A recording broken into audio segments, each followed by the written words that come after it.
Shalom kakak, om, tante, opa, oma. Dalam program live ini, kita akan belajar Alkitab lebih dalam lagi dengan menggunakan bahasa yang lebih santai. Semua bisa bertanya lewat kolom komentar. Dan jika ada yang ingin butuh bantuan doanya, juga bisa dituliskan di kolom komentar yang ada di bawah ini, mau yang ada di YouTube maupun yang ada di Facebook.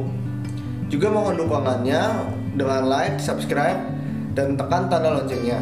Jika ada yang ingin mendukung lewat dana, bisa diserahkan lewat nomor rekening yang tersedia di kolom deskripsi.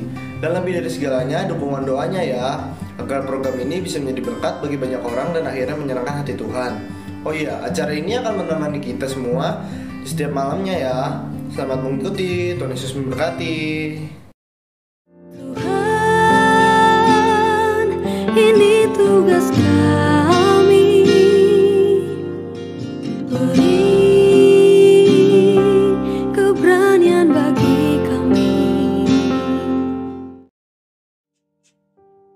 Ya, shalom semuanya. Senang kembali bertemu saudara dalam program digital ministry kami ini, yakni Deep Talk with Pase, atau lebih spesifiknya Tadarusan Alkitab. Dan kita malam hari ini akan melanjutkan pembacaan, sharing firman Tuhan dari surat Ibrani, tepatnya pasal ke-8 ya. Dan sebelum kita mulainya, sebelum kita mau mendalaminya, saya mengajak semua kita untuk menyiapkan diri kita, hati kita, pikiran kita untuk dilawat oleh Roh Kudus, sehingga benar-benar hikmat rema Tuhan itu ada, sehingga ayat-ayat yang kita baca itu memberkati semua kita ya, bukan cuma saya, bukan cuma saudara ya, tapi firman itu benar-benar bisa menggerakkan kita semuanya agar semua sendi-sendi kehidupan kita, segala aspek kehidupan kita ke depan nanti itu bisa lewat firman yang kita dengar diarahkan ya, berjalan sesuai dengan jalannya Tuhan, dan akhirnya kita hidup menjadi orang yang semakin hari semakin menyenangkan Tuhan di atas segala-galanya. Tundukkan kepala, kita satu dalam doa. Bapak, kami mengucap syukur buat malam hari ini kami boleh ada dalam Deep Talk with Pase. Dan kami mau lanjutkan tadarusan Alkitab kami dari surat Ibrani. Bicara kepada kami Tuhan, lawat kami, jangan ada satupun kami yang Kau lalui. Kami siap diurapi, kami siap diberkati Tuhan. Haleluya. Amin. Saudara, kita siapkan Alkitab kita coba untuk membaca pelan-pelan pasal 8 surat Ibrani. Kalau tidak salah ayat-ayatnya tidak terlalu panjang. Jadi biarlah beberapa menit ke depan ini kita coba gali makna, kalau ada yang tersembunyinya, ada kita temukan makna terdalamnya, sehingga benar-benar kita terang benderang untuk memahami itu. Ya, siapkan kitab kita, saudara. Haleluya. Hanya Engkau pribadi yang mengenal hatiku, tiada yang tersembunyi bagimu, seluruh isi hatiku Kau tahu. Ya, perikopnya sudah ada dan kita sudah siapkan di layar saudara. Dan kalau ini seperti biasa di awal-awal saya bilang, kalau saudara terganggu dengan kecilnya font atau hurufnya, ya ini bagi saya yang cukup maksimal kalau kita mau tampilkan di layar handphone atau layar komputer saudara. Sedangkan kalau dirubah lagi kurang estetik gitu ya. Jadi saudara coba buka Alkitab saudara sendiri supaya kita bisa sama-sama membacanya sambil mendengarkan apa yang saya perkatakan. Ya, saudara coba baca Alkitab lagi. Semoga dengan itu jadi ayat-ayatnya lebih terang. Jadi telinga dan mata tentu kita bawa kerjasama ketika tadarusan Alkitab ini. Gitu saudara ya. Kita coba baca. Perikopnya diberikan judul oleh Lembaga Alkitab Indonesia, Imam Besar Perjanjian Baru. Bersama saya. Ayat 1 ya. Inti segala yang kita bicarakan itu ialah kita mempunyai imam besar yang demikian. Ya. Bapak Ibu sudah mengikuti pasal 7, pasal 6. Ini kan fokus pada soal imam besar. Ya. Yesus itu imam besar kita, ya, yang tidak sama dengan imam besar lainnya yang pernah ada. Ya. Itu sudah dibahas di tadarusan Alkitab di malam-malam sebelumnya. Saudara bisa ikuti kalau saudara belum mengikutinya. Ya. Inti yang segala kita bicarakan itu ialah kita mempunyai imam besar yang demikian, yang duduk di sebelah kanan tahta yang maha besar di surga. Ya, jadi imam besar kita bukan imam besar yang duduk atau berada di bait Allah buatan tangan manusia, tapi imam besar kita Yesus Kristus itu duduk di sebelah kanan dari tahta Tuhan, ya, yang maha besar di surga. Ini luar biasa ya. Imam besar kita, kalau dari kata-kata ini saja lebih besar, lebih hebat, lebih dahsyat daripada imam besar apapun, siapapun yang pernah muncul dan ada berkuasa di bait Allah. Bahkan lebih dari imam besar lain yang dimiliki mungkin oleh agama-agama lain. Ya, karena dalam kehidupan kita berpolitik beberapa tahun lalu aja ada orang yang dikasih stempel imam besar mereka gitu ya. Yes, jelas lebih tinggi dari semua itu ya. Saya bukan mau meremehkan atau merendahkan yang lainnya, cuma dalam iman saya ya, nobody atau tidak ada seorang pun imam besar ya yang jauh lebih besar daripada imam besar saya, yakni Yesus Kristus ya. Ayat 2. Dan yang melayani ibadah di tempat kudus, bukan di bait Allah, bukan di rumah ibadah, bukan di tempat semua agama atau agama apapun di dunia ini beribadah. Ya. Imam besar kita melayani di tempat yang kudus, ya, di dalam kemah sejati yang didirikan oleh Tuhan dan bukan oleh manusia. Seperti saya bilang tadi, ya, ini mestinya juga kita bukan mendiskreditkan atau merendahkan bait Allah buatan tangan manusia. Mungkin dalam iman kita hari-hari ini gerejamu, gerejaku, gereja bangunan itu ya tetap kita imani sebagai tempat kita bertemu dengan Tuhan, tempat kita memuji menyembah Tuhan, tempat kita belajar, boleh saudara ya. Bahkan juga tubuh kita ini yang kita imani juga ada ayat yang mengatakan tubuhmu adalah bait Roh Kudus. Bukan mendiskreditkan itu, tapi imam besar kita itu ya melayani ibadah di tempat kudus, di kemah sejati ya. Kemah yang dirikan atau dibangun oleh Tuhan dan bukan oleh manusia. Tubuh kita ini juga dibangun oleh Tuhan kan, kita imani begitu ya. Tapi tubuh ini berada di dunia yang fana ya, di dunia materialistis ya, dunia kedagingan ya. Maksud saya di dunia ini ya. Sehingga one day ya siapapun kita, meskipun kita imani ini adalah tubuh kita adalah bait Roh Kudus, tapi kan tubuh ini nanti akan hancur ya, menjadi debu. Debu kembali menjadi debu ya. Jadi tubuh kita ini fana. Nah, yang ditekankan penulis Ibrani, Yesus Tuhan kita itu bukan semata berkemah di tubuh kita yang kita imani sebagai bait Roh Kudus, tapi benar-benar nanti berada di kemahnya Tuhan yang dibangun oleh Tuhan. Istilah kemah ini nanti ya cukup ditekankan oleh penulis surat Ibrani. Ya, bagi orang-orang Kristen yang berlatar belakang agama Judaism ya, kata kemah sejati atau kemah itu ya, ini berasumsi bukan semata kemah tempat mereka tinggal, tapi ketika orang-orang Ibrani, orang-orang Judaism, orang-orang Yahudi ya, ketika beribadah gitu ya, terus ketemu atau mendengarkan guru agama mereka, ahli Taurat mereka, kata kemah atau kemahnya Tuhan ya, kemahnya Allah ya, perspektif mereka ya pasti langsung berhubungan dengan kemah suci atau tempat yang dibangun oleh Musa untuk bernaungnya kemuliaan Tuhan yang direpresentasikan lewat tabut perjanjian ya. Dan selama 40 tahun di padang gurun kurang lebih ya, dan sampai pada masanya Raja Daud ketika sudah berkuasa di tanah perjanjian, sejak hakim-hakim, sejak nabi-nabi, sampai akhirnya muncul raja pertama Saul, sampai dengan raja terhebat Daud gitu ya. Itu tabut perjanjian yang merupakan representasinya Tuhan itu kan tinggal dalam kemah ya.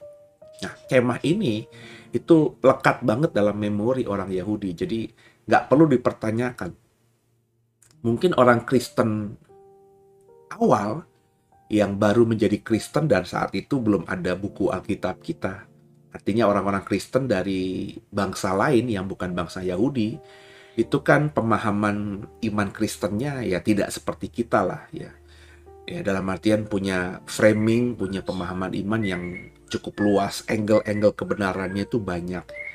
Ya Bapak Ibu harus paham dulu bahwa dulu itu setiap gereja yang ada itu nggak memiliki semua kitab-kitab yang ada di Perjanjian Baru. Besar kemungkinan satu gereja besar kayak gereja Korintus, Efesus, Tesalonika ya, gereja di Roma, dimanapun ya, itu paling hanya memiliki beberapa buku ya, belum memiliki semua buku, apalagi kalau bicara mengenai gereja ketika rasul-rasul masih hidup ya, kecuali kalau kita bicara misalnya gereja abad ke-1, abad ke-2, abad ke-3 ya, di mana kekristenan sudah cukup berkembang. Mungkin gereja-gereja yang ada di abad-abad awal, mungkin sampai abad ke-2, 3 ya, itu sudah memiliki hampir semua kitab Perjanjian Baru. Ya, terlebih nanti ketika Perjanjian Baru sudah di kanon ya, itu semua gereja ya sama kayak kita punya Alkitab ya, atau kitab lengkap Perjanjian Baru dari Matius sampai Wahyu. Tapi waktu gereja awal-awal, gereja perintisan, gereja mula-mula, di zaman hidupnya para rasul, itu gereja-gereja nggak punya semua buku-buku kitab perjanjian baru ini, saudara. Ya itu yang secara sederhana akhirnya kita memahami bahwa iman mereka ya, satu sisi imannya radikal banget, karena memang yang diajarkan oleh rasul-rasul ya terbatas hanya apa yang dipahami rasul-rasul, angle yang dimiliki oleh rasul-rasul, ya. Karena ayatnya masih belum terlalu luas, pengajarannya belum terlalu luas, ya. Ya mereka radikal luar biasa, ekspresi mereka memang luar biasa, tapi ya karena yang diimani, yang diajarkan ya belum sebanyak ayat-ayat yang kita temukan di perjanjian baru gitu ya. Jadi mereka benar-benar luar biasa ya. Tapi ya setelah pasca itu ya kan kebenaran semakin luas gitu ya, semakin banyak.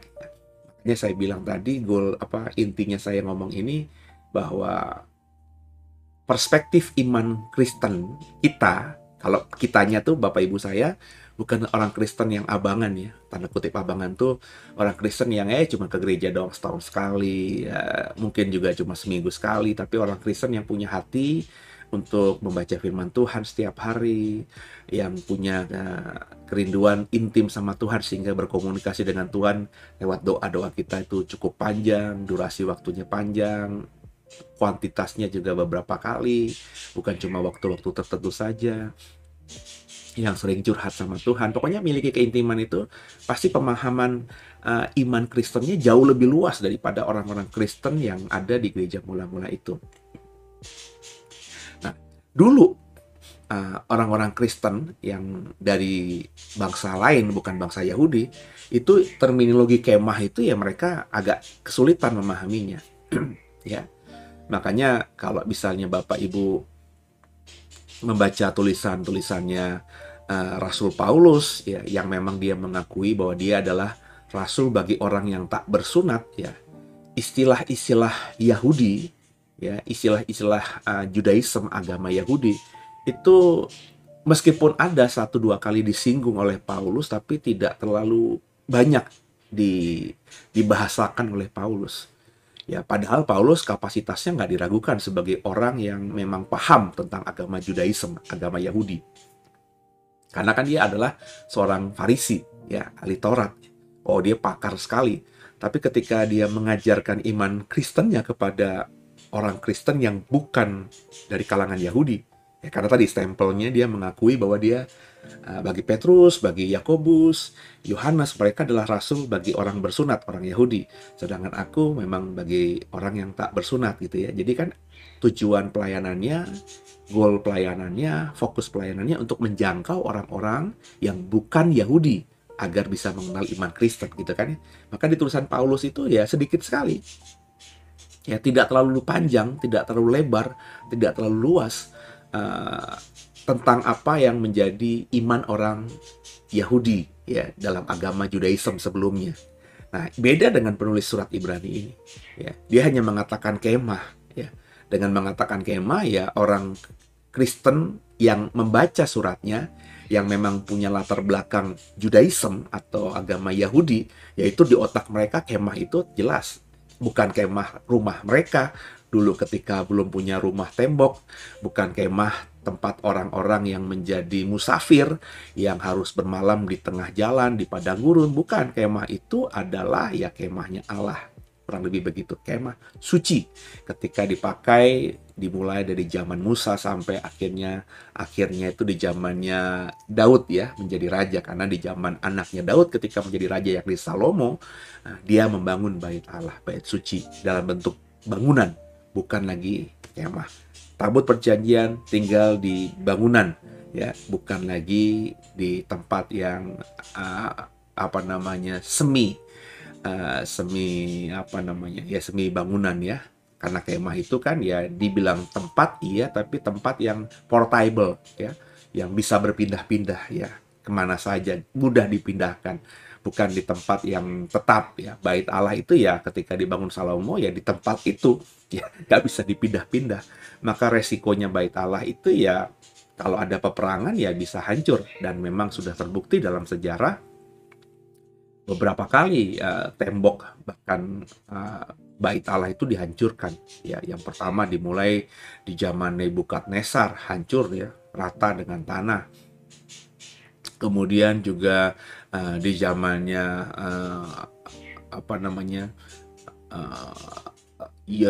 Yunani ya, berkuasa ya, di zaman pemerintahan Wangsa Seleukos ya, yang menguasai tanah Palestina saat itu. Meskipun tidak dihancurkan seperti layaknya Nebukadnezar menghancurkan, tapi bait Allah itu ya bisa diperlakukan semena-mena. Ada kuil, ada mesbah suci itu dipakai untuk mengorbankan korban binatang haram untuk dewa kafir. Bahkan tercatat dalam sejarah di luar Alkitab ya, karena ini terjadi di zaman antara Perjanjian Lama dan Perjanjian Baru yang tidak di-cover oleh Alkitab. Jadi di Alkitab kita itu antara Adam sampai dengan Injil diberitakan di zaman Kisah Rasul, itu ada sejarah kehidupan orang Yahudi dan juga Kristen ya, yang hilang kurang lebih 400 tahun, yakni masa di antara nabi terakhir Perjanjian Lama yang melayani, yakni Maleaki, dengan Yohanes Pembaptis yang pertama kali muncul di kitab Injil untuk membuka jalan bagi Yesus Mesias ya.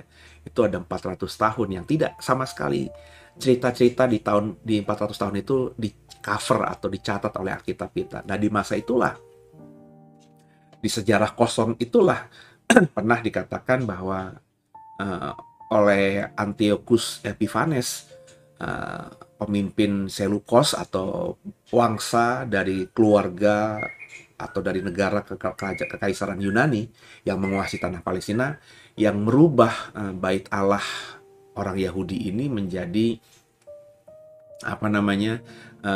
bait Allah atau tempel atau kuilnya dewa Zeus ya. Jadi ada sejarah itu, saudara.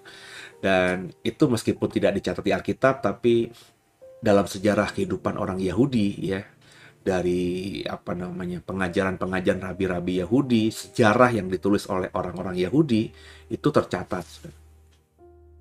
Dan memang seperti itu ya, namanya kalau bangunan ya, kalau nggak hancur ya bisa dipakai penguasa kafir semau-maunya sendiri. Sedangkan waktu kemah suci, nggak pernah itu kemah suci, maafkan saya, diperlakukan hina seperti itu.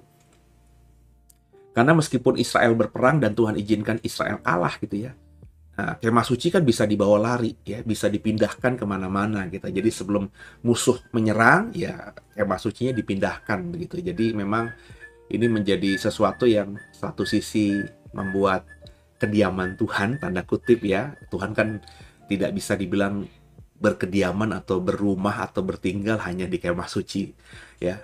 Tapi andai kata kita pakai analogi itu ya, Tuhan berdiam di kemah suci itu ya, Tuhan tuh aman gitu ya, karena kemah sucinya bisa dipindahkan portable kemana saja di tempat yang area aman.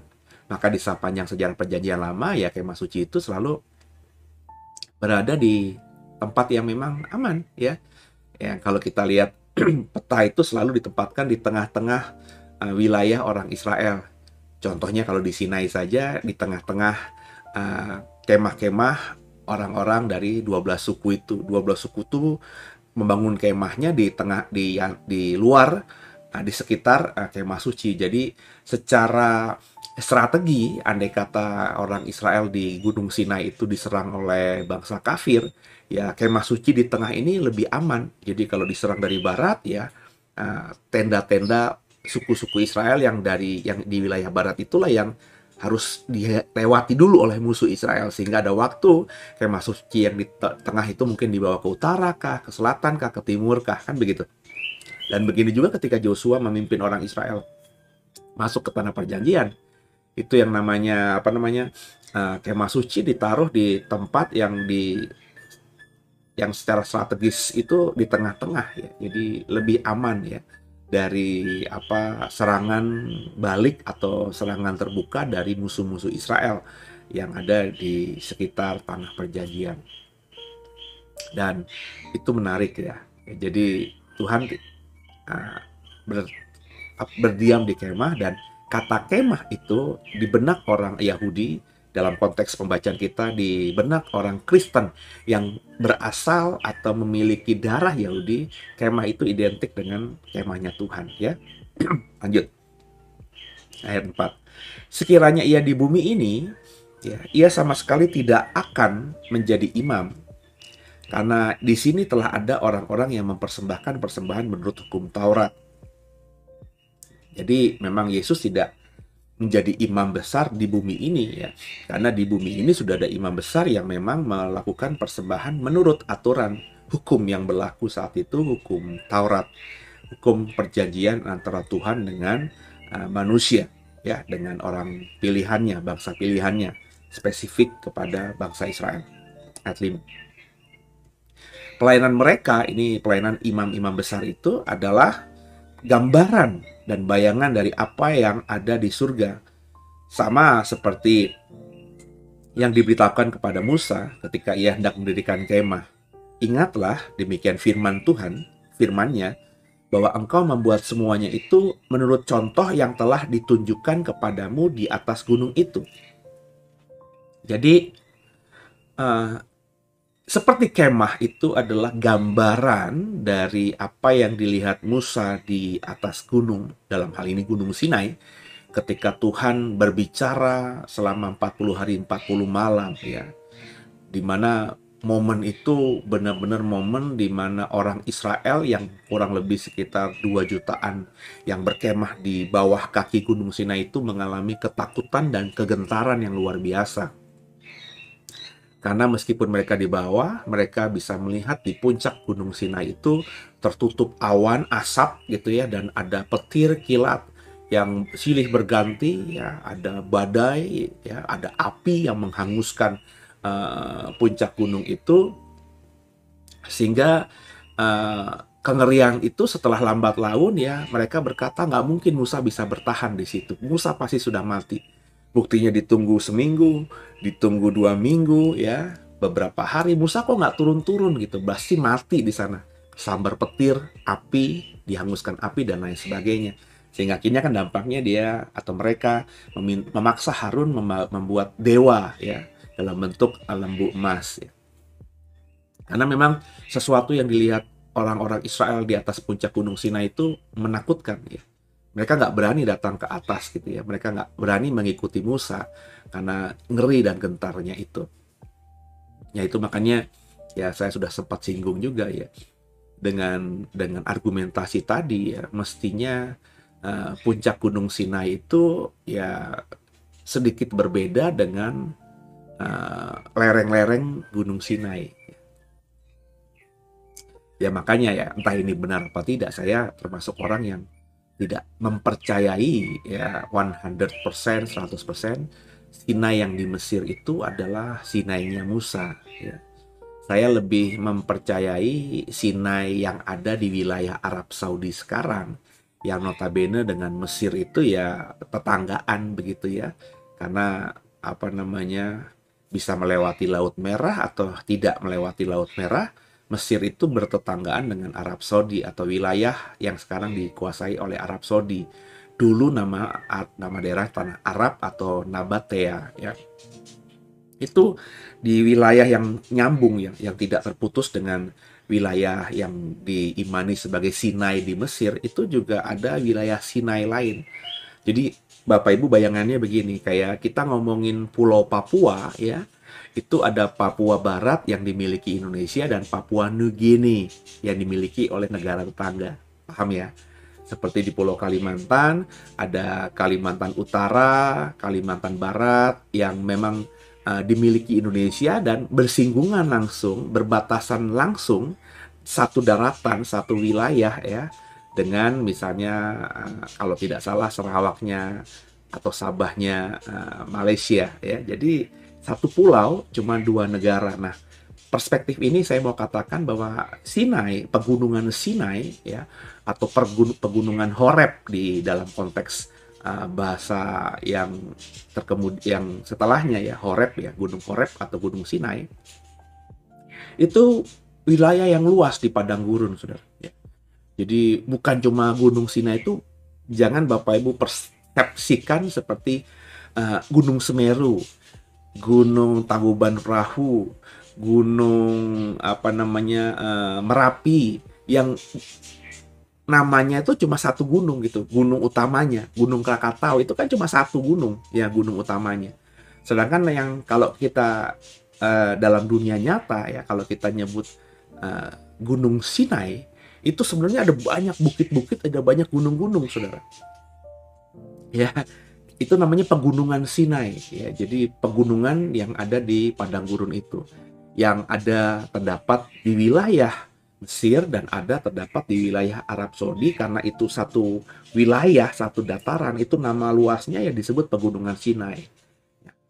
Jadi memang ketika orang-orang Israel itu sudah ratusan tahun, ribuan tahun pasca Musa, ya, apalagi pegunungan Sinai itu kan wilayahnya di luar tanah perjanjian. Jadi tentu orang-orang yang, apalagi nih ya, orang-orang yang ada di pegunungan Sinai itu ketika Taurat diturunkan, ketika Musa menghadap Tuhan di puncak gunung itu selama 40 hari 40 malam, itu kan semuanya mati. Semuanya mati di padang gurun, ya. Yang menjadi saksi hidup yang bisa masuk ke tanah perjanjian kan cuma 2 orang, Kaleb dan Joshua, ya. Berarti Kaleb dan Joshua ini setelah orang Israel keluar dari pegunungan Horeb ini, terus muter-muter di padang gurun itu, yang lahir di padang gurun itu hanya dapat cerita dari bapak ibunya. Dulu Musa, ya, ketika Musa masih hidup, ya, ketika dulu bapak masih muda, belum nikah sama mamamu, atau ketika kamu belum lahir, atau ketika kamu masih bayi, kita pernah ada di Gunung Sinai, ya. Tuhan diceritakan itu lisan, kan, ya.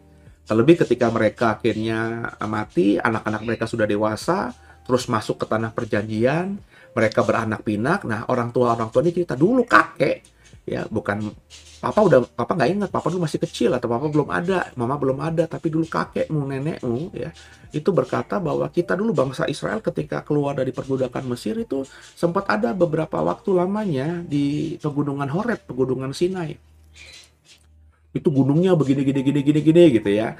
Musa, pemimpin kita dulu, sebelum pemimpin kita Joshua sekarang ini, itu menghadap Tuhan, ya. Jadi mereka cuma dapat cerita bahwa nenek moyang mereka, kakek mereka, buyut mereka ada di Sinai. Nah, merekanya sendiri kan sudah hidup di tanah perjanjian, dan tidak ada urgensinya mereka semua untuk, dan tidak ada perintah Tuhan juga bahwa mereka harus berziarah ke Sinai.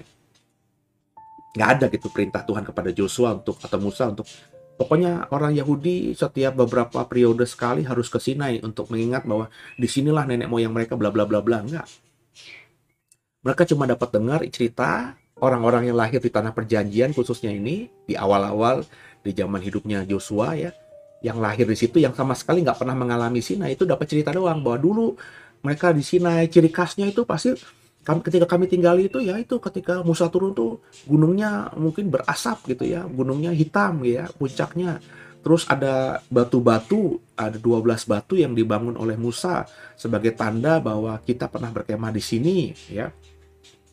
Terus di bagian yang landai, kita dulu bangun mesbah, dulu kita, nenek moyang kita, katanya kakek kita bilang ada beberapa orang tua mereka, ya, yang memberontak kepada Tuhan, kepada Musa dengan membuat mesbah dari lembu emas. Nah, Bapak Ibu harus paham dulu nih, ya, mesbah itu, ya, tentu disusun dari batu-batu alam, ya, dan hancur itu impossible, ya. Kalau kita ngomongin batu-batu besar itu hancur, itu kayaknya kalau batu solid, ya, untuk hancur dengan alam itu agak sulit, tapi dipahami, ya, sulit dipahami. Tapi kalau terkubur karena badai pasir, debu pasir mungkin, ya, tapi hancur itu nggak mungkin, ya.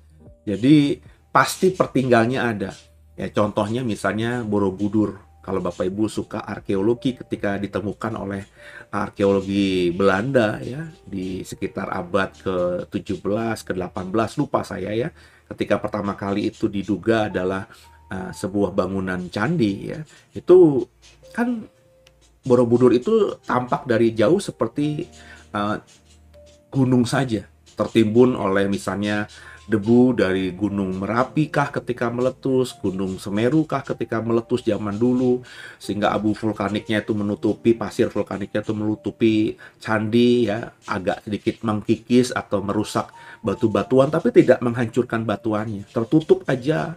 Lambat laun pasir yang memang bagus ini tumbuh tunas, tumbuh pohon, sehingga akhirnya udah kayak gunung, tumbuh pohon-pohonan, jadi hutan begitu. Sehingga diduga awal-awalnya ya penduduk di sana merasa ini ada batu-batu kok yang tersusut rapi. Nah, orang dulu nggak ngerti itu apa, apalagi sejarahnya sudah lama. Nah, seorang arkeolog itu ya punya pengalaman, punya pemahaman, punya pengetahuan soal ini. Wah, ini batu-batunya bukan batu alam biasa nih, batu susunan manusia. Maka mulailah digali, dieskavasi gitu ya. Sehingga akhirnya, oh enggak, ini ada bangunan, ketemu candi, dan akhirnya dipugar, dan jadilah Borobudur seperti sekarang. Batu-batunya ada yang batu-batu modern yang dibuat kemudian karena ada yang hancur karena alam, tapi tidak hancur secara keseluruhan gitu ya. Mungkin arca-arcanya ada yang tangannya putus gitu ya, kepalanya putus. Kita lihat fakta itu di Candi Borobudur yang sekarang ya. Dan ada beberapa yang dipugar ya. Jadi ada ahli batu-batuan yang memahat batu-batuan yang di hire gitu ya, untuk coba membuat replikanya ya. Mungkin tangannya dibuat tangan yang baru berdasarkan contoh arca-arca yang lainnya ya.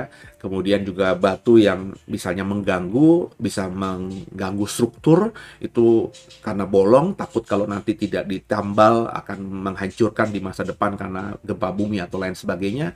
Maka dibuatlah batu-batu baru yang dibentuk kurang lebih mirip gitu ya, tapi batu usia muda yang ditaruh di situ sehingga nanti bangunan di atasnya lebih solid, kan seperti itu. Jadi yang saya mau katakan bahwa mesbah batu ya yang dibuat oleh orang Israel untuk di atasnya dibangun ditaruh lembu dari emas itu tentu mestinya masih ada ya, pertinggalnya ya. Jadi orang-orang Israel yang di zaman ketika sudah masuk ke tanah perjanjian itu cuma dapat informasi. Makanya ya kalau sekarang kita belajar ya di dalam dunia modern sekarang ini ya, apa yang kita baca di Alkitab soal Sinai itu, Sinai di Mesir itu tidak bisa kita jadikan pegangan kuat. Ya, mesbahnya kita tidak temukan, cuma ada situsnya doang. Ya, kuburan Harun juga yang mati di wilayah itu juga tidak bisa kita temukan ya, hanya diperkirakan saja.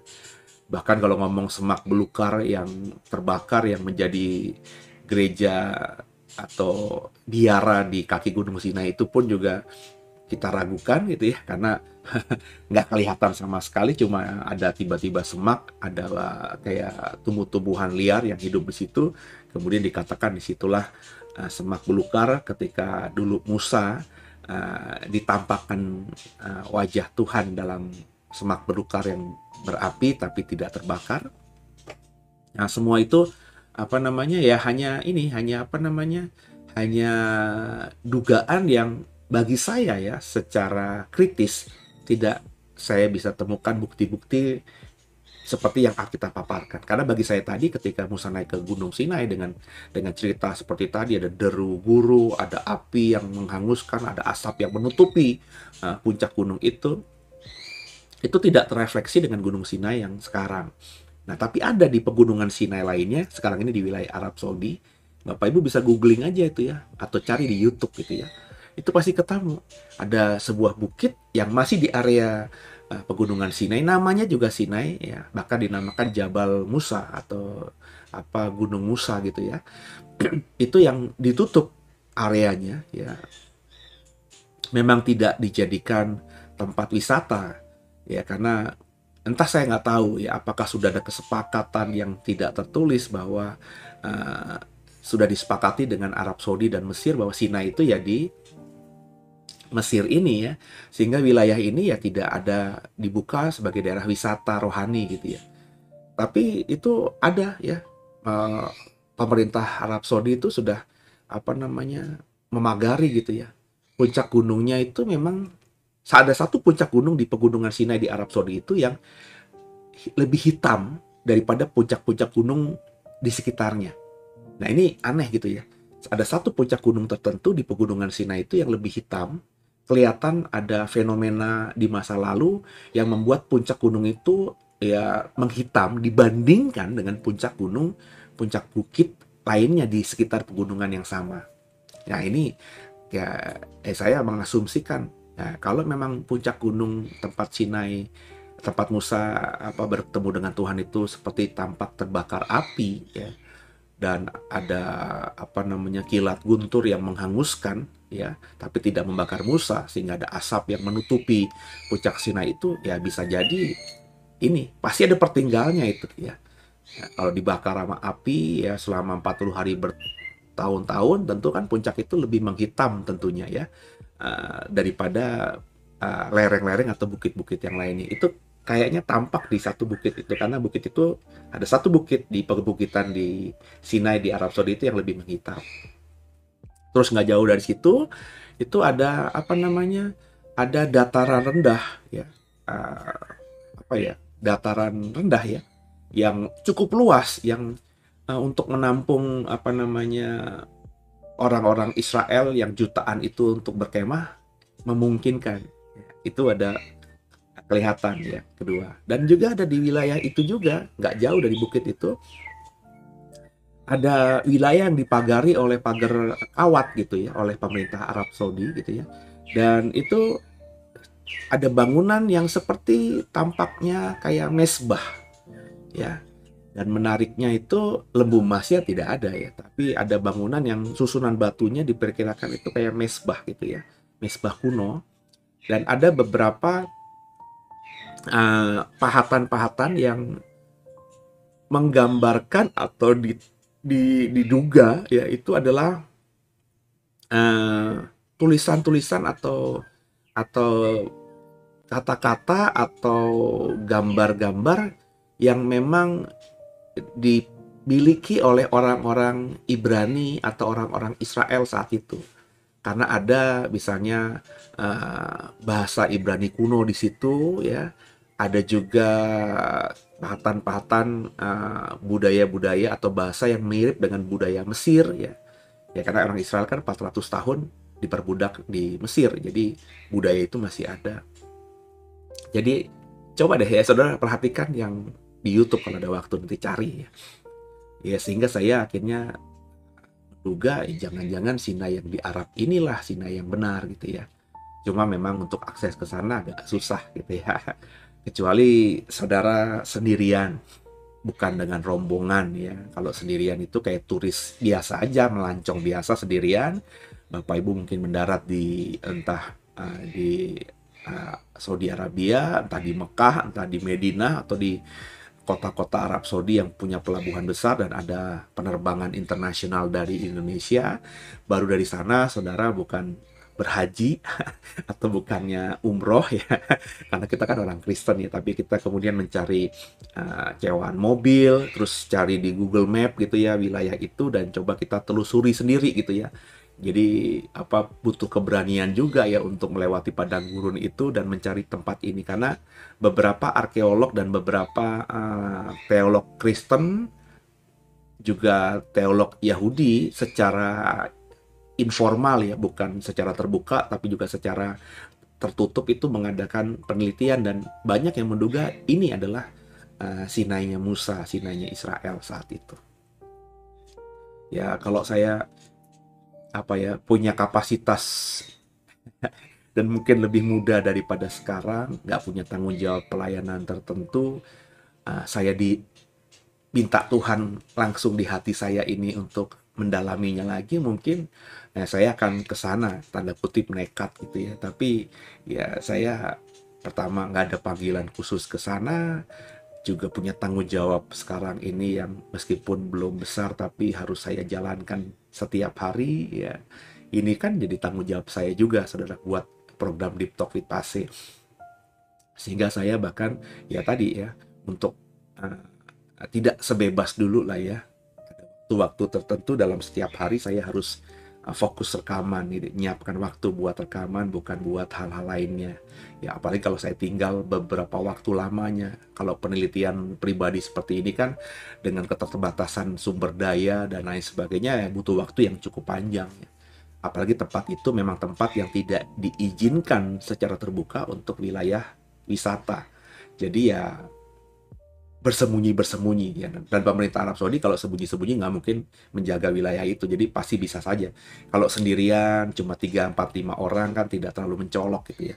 Tapi kalau kita kayak tour gitu, bawa rombongan 30 orang, 20 orang, ya tentu itu akan menjadi pertanyaan ya, dan lain sebagainya. Intinya itu ya. Dan apa namanya, gambaran kemah suci itu adalah gambaran kemah suci yang dibangun Musa itu. Bukan Musa itu membuat sendiri, semaunya sendiri.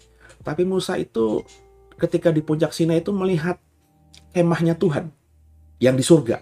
Ya, yang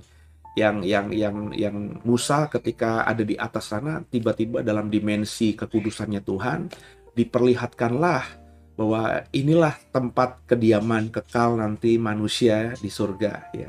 Kurang lebih begitu ya. Jadi Musa ya kalau sudah dalam kemuliaan Tuhan tuh ada di area kekekalan. Ya, area kekekalan tuh awal akhirnya tidak berkesudahan. Jadi jangan dipakai dengan pola pikir sekarang. Kalau kita sekarang hidup di 2021, ya kita hanya tahu yang ada di waktu hari ini dan sebelumnya, ya. Masa depan kita masih blank, kosong, nggak ngerti apa-apa, cuma menduga-duga. Tapi kalau saya menafsirkan, andai kata saya berada dalam kemuliaan Tuhan, ya, seperti layaknya misalnya Petrus, Yohanes, Yakobus ketika ada di puncak menemani Yesus, tiba-tiba Yesus dalam kemuliaan, Petrus tuh bisa langsung mengenali Elia dan Musa, ya. Padahal Elia dan Musa hidup ribuan tahun yang lalu dan sama sekali tidak ada pengetahuan orang Israel yang tahu bentuknya mukanya Musa dan Elia kayak gimana. Tapi Petrus langsung tahu, Yakobus langsung tahu, Yohanes langsung tahu. Itu kalau kita sudah di area wilayah kemuliaan, ya, berada di dalam wilayah kekekalan, ya, itu masa lalu, ya, ribuan tahun yang lalu kita bisa tahu, bahkan spesifik kita kenal orang-orangnya, dan bahkan juga masa depan kita akan tahu. Karena kita berada di area kekekalannya Tuhan, bukan di area dimensi material di bumi ini yang fana. Ya, kita terbatas. Jadi Musa ketika di sana tuh melihat itu ya, surga yang seperti itu ya. Kemudian Tuhan bilang, buatlah nanti gambaran ya dari kemah. Makanya Tuhan langsung dikte dari kain ini, warnanya ini, ya buat seperti itu ya. Buat tabut perjanjian seperti itu ya, buat baju imam seperti itu, seperti yang Musa lihat gitu. Jadi kemah suci yang dibuat Musa itu adalah gambaran dari apa yang Musa lihat di sorga ya. Jadi sama, peran imam besar itu pun juga gambaran dari apa yang di surga. Dan penulis Ibrani mengatakan bahwa Yesus itu ya imam besar yang di surga, bukan yang di bumi. Maka ketika dia menjadi manusia pun dia tidak menjadi imam besar, karena sudah ada imam besar berdasarkan hukum Taurat gitu ya. Itu yang membedakan, penulis surat Ibrani ingin membedakan Yesus sebagai imam besar yang di surga dengan imam besar di bumi. Imam besar di bumi dihormati kayak apapun, itu hanya gambaran, lukisan, ilustrasi dari imam besar yang sesungguhnya di surga, yakni Yesus Kristus itu ya. Ayat 6. Tapi sekarang ia telah mendapat suatu pelayanan yang jauh lebih agung, karena ia menjadi pengantara dari perjanjian yang lebih mulia, yang didasarkan atas janji yang lebih tinggi. Sebab sekiranya perjanjian yang pertama itu tidak bercacat, tidak akan dicari lagi tempat yang kedua. Sebab ia menegur mereka ketika ia berkata. Jadi penulis kitab Ibrani mengatakan bahwa perjanjian pertama, perjanjian Taurat itu ya ada cacatnya. Bukan Tuhan yang cacat, bukan pihak Tuhan yang cacat, tapi pihak manusianya yang tidak menggenapi perjanjian itu. Ada kelalaian yang sengaja atau tidak sengaja. Padahal namanya perjanjian itu adalah ikatan yang mengikat antara dua belah pihak. Hukum Taurat itu adalah perjanjian yang mengikat antara dua belah pihak, antara Tuhan dan juga bangsa Israel. Oleh penulis Ibrani dan juga oleh pengajaran Rasul Paulus secara cukup banyak pertinggalnya di surat-surat penggembalaan yang bisa kita temukan di sepanjang Perjanjian Baru. Itu dikatakan bahwa Perjanjian Lama atau Taurat itu cacat, ya. Ada yang menyebutkan juga batal demi hukum gitu ya. Ya, apapun istilahnya silahkan sebenarnya. Batal itu bukan karena Tuhan ingkar janji, tapi karena manusianya, bangsa Israel dalam hal ini yang memang terikat perjanjian itu yang berkali-kali membatalkan dengan cara tidak mengakui Tuhan, keluar dari isi perjanjian itu, berbuat semaunya sendiri, sehingga akhirnya berdosa, sehingga mau nggak mau perjanjian ini cacat. Karena cacat ya bisa jadi batal. Nggak ada orang Israel yang bisa benar-benar menggenapi Taurat itu secara konsisten di sepanjang hidupnya. Ya. Nah, ini yang mengatakan bahwa perjanjian ini cacat. Bukan Tuhannya, bukan pihak Tuhannya. Tuhan tuh selalu menggenapi janjinya. Tapi bangsa ini, pihak kedua inilah yang selalu ingkar janji. Ya. Jadi Tuhan berkata demikian lewat penulis surat Ibrani. Ya. Ayat 8. Sebab ia menegur mereka ketika ia berkata, sesungguhnya akan datang. Nah, ini adalah benar-benar pengutipan habis dari Yeremia 31 ya, ayat 31 sampai 34 kalau tidak salah Saudara ya. Nanti Bapak Ibu bisa lihat Yeremia 31 ayat 31 sampai 34, ini kalimat-kalimatnya persis. Jadi penulis surat Ibrani ini mengutip habis ya Yeremia 31. Yeremia sudah menubuatkan hal ini dulu di Perjanjian Lama, dan penulis surat Ibrani itu mengatakan bahwa nubuatan itu tergenapi ya dengan apa yang mereka alami hari-hari itu ketika surat Ibrani ini ditulis dan dibaca oleh pembacanya. Sesungguhnya akan datang waktunya, demikian firman Tuhan, aku akan mengadakan perjanjian baru dengan kaum Israel, dengan kaum Yehuda. Bukan seperti perjanjian yang telah kuadakan dengan nenek moyang mereka pada waktu aku memegang tangan mereka untuk membawa mereka keluar dari tanah Mesir. Sebab mereka tidak setia kepada perjanjianku. Aku menolak mereka, demikian firman Tuhan. Nah, itu yang dikatakan perjanjian cacat. Ya, perjanjian itu ya mereka mereka tidak setia, bangsa Israel tidak setia dengan perjanjian itu, melanggar perjanjian itu. Makanya Tuhan menolak mereka karena sudah one prestasi ya, perjanjiannya batal. Nah, ya ya kalau kesepakatan tidak dikerjakan secara konsisten oleh dua belah pihak yang berjanji, ya kesepakatan itu bisa batal sebenarnya. Ada karena perjanjian itu proses proses hukum ya, maka ketika ada ada ketidakkonsistenan antara dua pihak yang mengikat perjanjian hukum itu, maka hukum itu ya batal. Nah, kalau hukum itu batal atau dibatalkan, ada sanksi ya. Seperti kalau kita bikin surat perjanjian kan, pihak satu begini, pihak dua begini. Ya, pihak satu memberikan tanah dan akan dijual seharga 1 juta. Pihak kedua akan membeli tanah dengan membayarkan sejumlah uang. Nah, ketika pihak kedua membayarkan sejumlah uang yang tidak sesuai kesepakatan itu, maka batal demi hukum. Ya, dan bukan saja batal, tidak ada konsekuensi hukumnya, pihak satu bisa menuntut pihak dua. Lalu kan kita sudah berjanji, kamu berjanji akan membayarkan ini.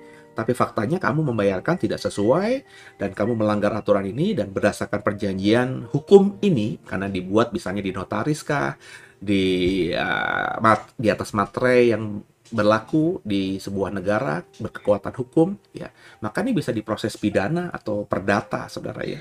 Jadi bisa dituntut pihak yang melanggar perjanjian itu. Sama ya.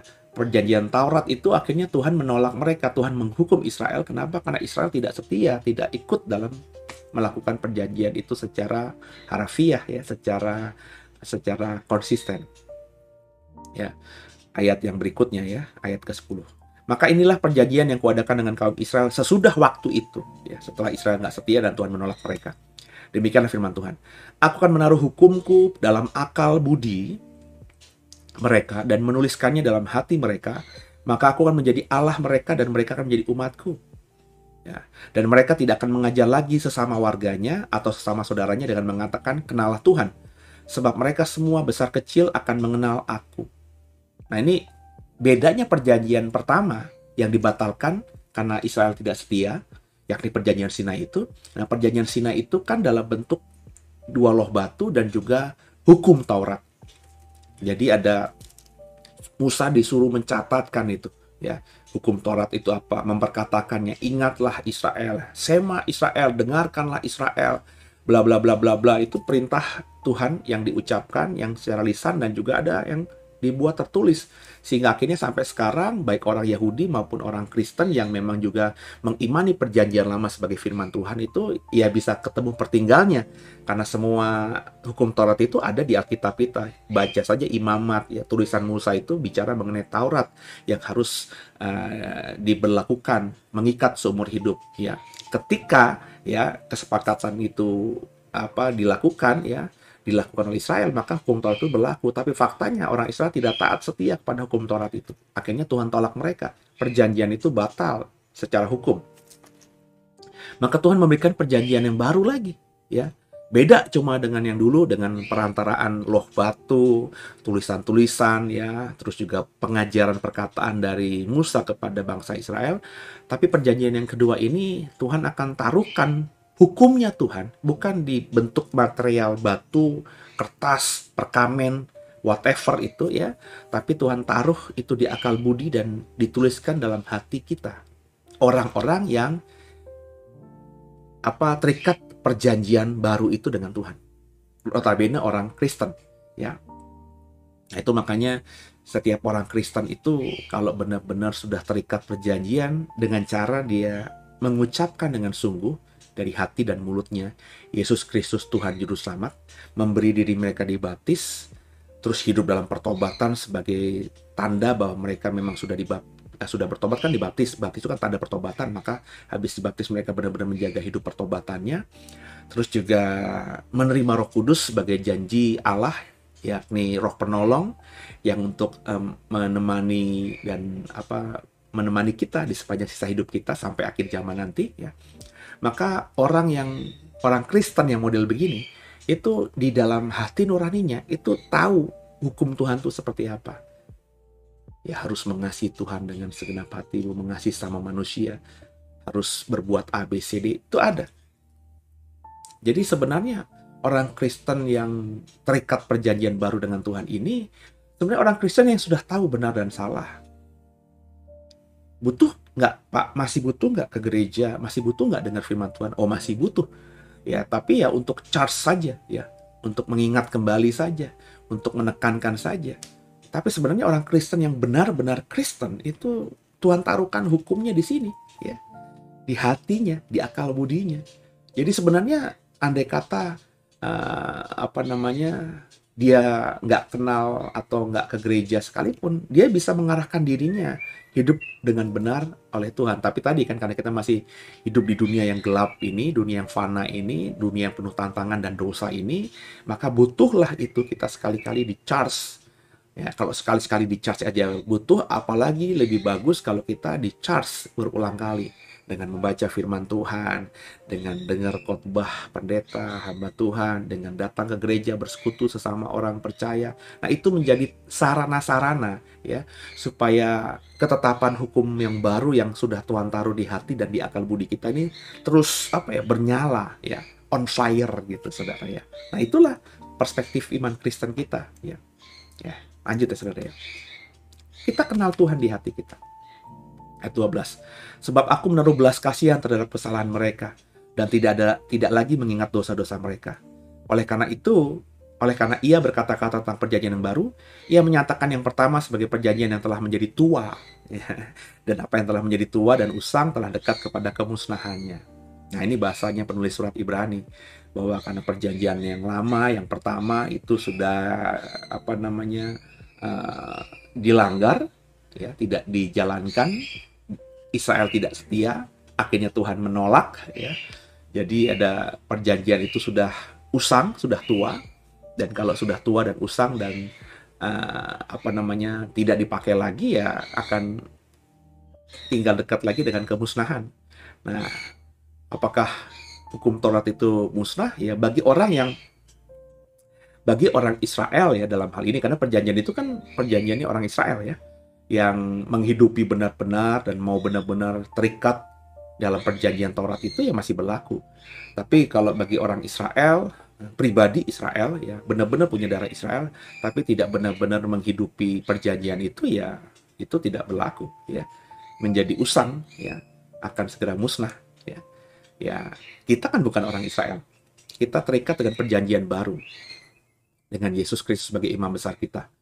Dan Yesus memang mengatakan bahwa kalau kau percaya kepada aku, kata Paulus, kita adalah orang Kristen yang merupakan Israel rohani, akan mewarisi perjanjian Tuhan kepada Abraham lewat Yesus, ya. Tapi hukumnya bukan hukum Taurat, tapi hukum Yesus, ya. Jadi Yesus itu yang menggenapi hukum Taurat. Yesus yang pribadi yang bisa menggenapi hukum Taurat satu-satunya. Sehingga akhirnya perjanjian yang Tuhan berikan kepada Israel itu digenapi Yesus, karena Yesus adalah orang Israel kan. Maka akhirnya ketika digenapi oleh Yesus, kita yang percaya kepada Yesus itu ya akhirnya mendapatkan janji, terima perjanjian atau janji Tuhan yang diberikan kepada Abraham dulu, ya. Juga janji Tuhan kepada Israel lewat Musa, ya, karena Yesus yang kita sembah sebagai Tuhan, imam besar kita ini yang menggenapi hukum Taurat, ya. Tapi kita tidak terikat dengan Taurat, kita terikat dengan Yesus. Yesuslah yang menggenapi hukum Taurat itu, ya. Jadi kita memahami, ya, bahwa meskipun kita imani Taurat atau perjanjian lama adalah firman Tuhan juga, tapi itu hanya, ya, bukan kata-katanya yang, atau bukan isinya yang menyelamatkan kita, ya. Tapi dengan mengetahui Taurat, mengetahui perjanjian lama, kita mengerti bahwa kesalahan bangsa Israel dulu, ya, yang akhirnya ditolak Tuhan karena tidak setia dengan Taurat itu, ya. Nah, kita imani sekarang kita tahu bagaimana kita harus merespon atau terikat dengan perjanjian baru dengan Yesus tadi. Ingat, perjanjian kita dengan Yesus itu perjanjian darah. Yesus mengorbankan darahnya dan kita percaya pada darah Yesus. Makanya dalam perjamuan kudus kita mengimani, kita minum darah Yesus supaya kita tinggal dan menyatu dengan Yesus, ya kan? Ini perjanjian tinggi. Maka belajar dari kesalahan Israel yang bisa kita temukan di perjanjian lama, itu makanya perjanjian lama masih kita jadikan sebagai firman Tuhan, kita imani sebagai firman Tuhan, agar kita belajar di situ, ya. Bahwa jangan sampai seperti Israel, kita tidak setia, ya. Jadi jadilah orang Kristen yang setia kepada kasih Tuhan. Kalau kita setia pada perjanjian kita dengan Yesus Kristus, maka dikatakan tadi, Tuhan akan taruhkan belas kasihan kepada kita. Maka kesalahan kita itu akan diampuni dan dosa-dosa kita tidak akan Tuhan ingat-ingat lagi, ya. Selama kita setia, selama kita terikat dengan perjanjian yang baru ini, ya. Setia, terikat dengan perjanjian baru ini, ya, kita bisa pelajari dari perjanjian lama bagaimana seharusnya, ya kan? Kenapa orang Israel akhirnya tidak dikatakan setia? Karena perbuatan pelanggaran mereka. Nah, perbuatan pelanggaran mereka itu yang harus kita pelajari supaya kita tidak ulangi dalam kehidupan kita yang sekarang ini sebagai orang Kristen. Kita terikat dengan perjanjian baru, perjanjian dengan Yesus. Dan perjanjian itu bentuknya bukan lagi buku, maafkan saya, bukan lagi apa yang tertulis semata-mata di buku, tapi Tuhan taruhkan di hati, ya. Alkitab ini memang firman Tuhan, tapi perjanjian itu, ya, ada di hati kita. Hukum itu ada di hati kita. Makanya saya bilang tadi, orang Kristen itu kalau benar-benar jadi Kristen, ya, dia tahu itu apa yang harus dia lakukan. Nah, agar tahu dia harus punya iman. Nah, iman itu dari mana timbulnya? Dari firman Tuhan.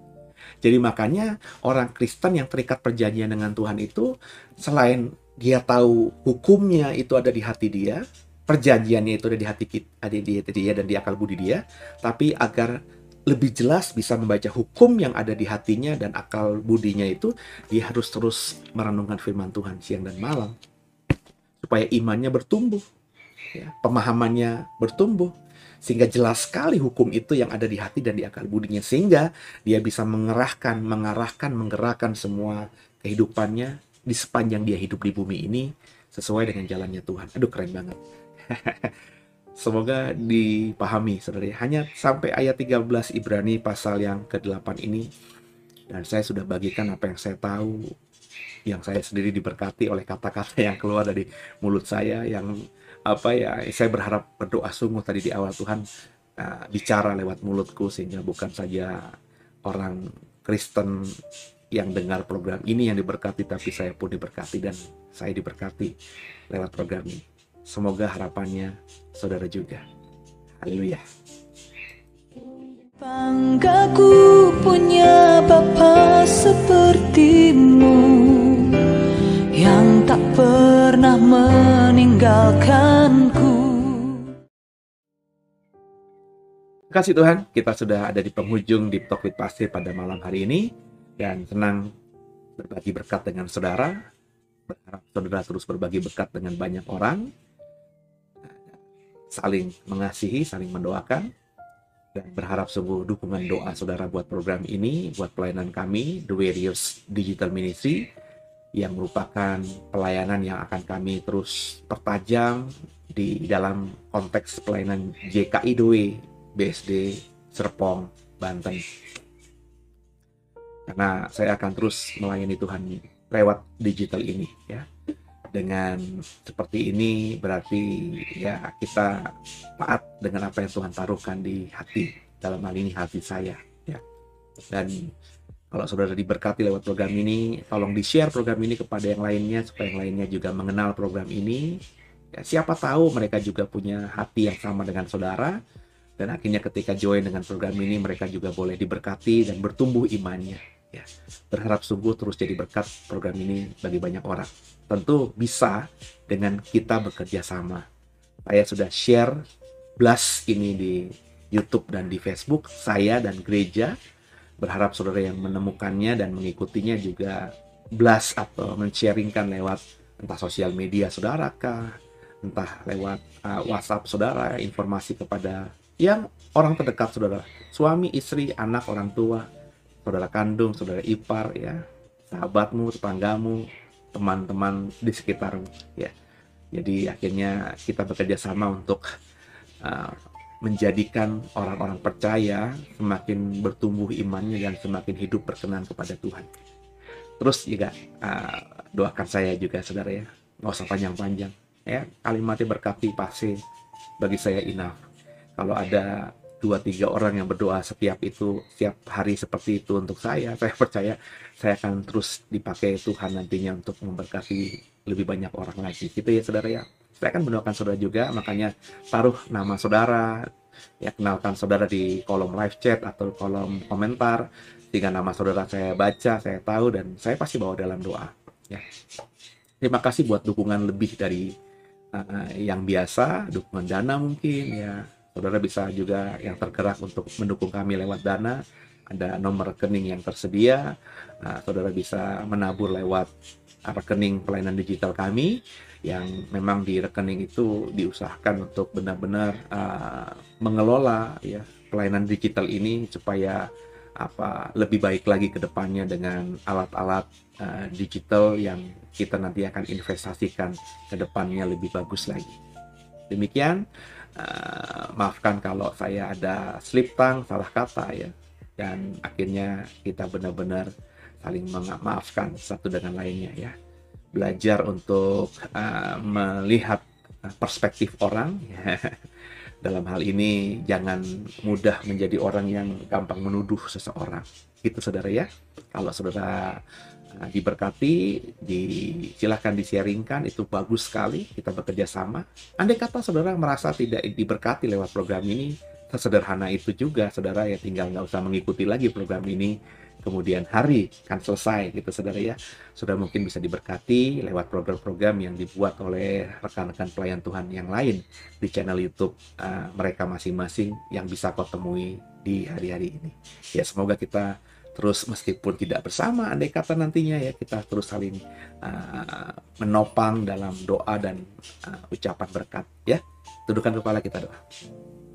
Makasih Tuhan buat pagi hari ini, kami belajar banyak dari Ibrani pasal 8, dan doa agar Roh Kudus tolong kami bukan cuma jadi pendengar, tapi juga jadi pelaku firman.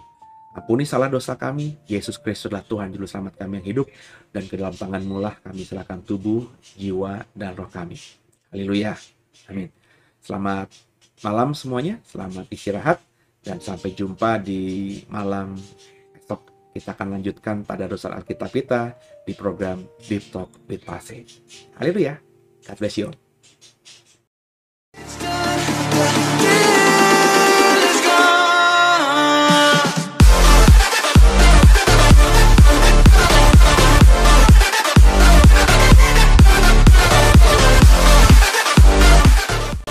Bapak Ibu yang merasa diberkati dan ingin memberkati kami lebih lewat dana, dapat disalurkan melalui scan barcode berikut ini atau ditransfer melalui rekening yang ada di layar Bapak Ibu Saudara.